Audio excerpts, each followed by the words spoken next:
So you can go down and find your local bearings, or look on the web for the bearings. You'll find the bearing numbers are on the inside of the races, and these are not quite standard. This is a little easier to find. The bigger one's easier to find.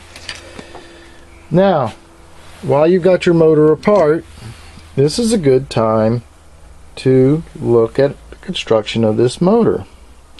What I noticed on my motor was that there were voids in the epoxy between the magnets. This made me uncomfortable. So what I did was I got my prop balancer out, and I tried to use the regular prop balancing configuration. That was ineffective. So then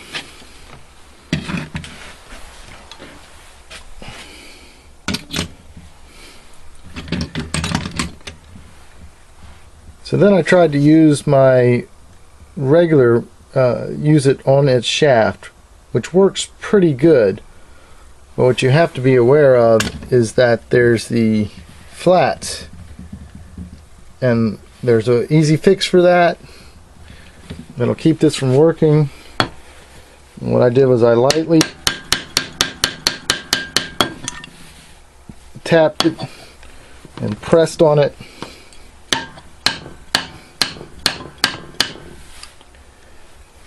till I got enough space to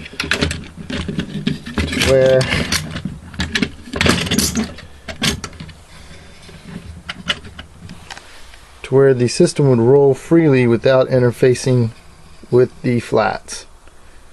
And what I found was that there was points of imbalance.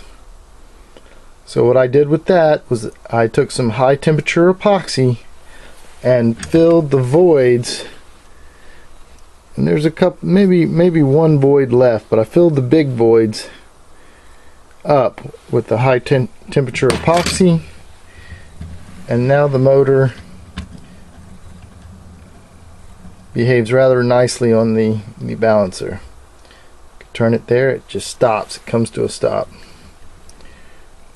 Short turn, stops.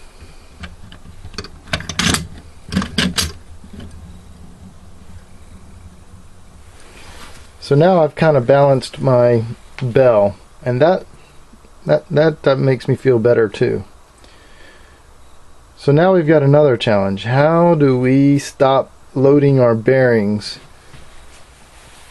And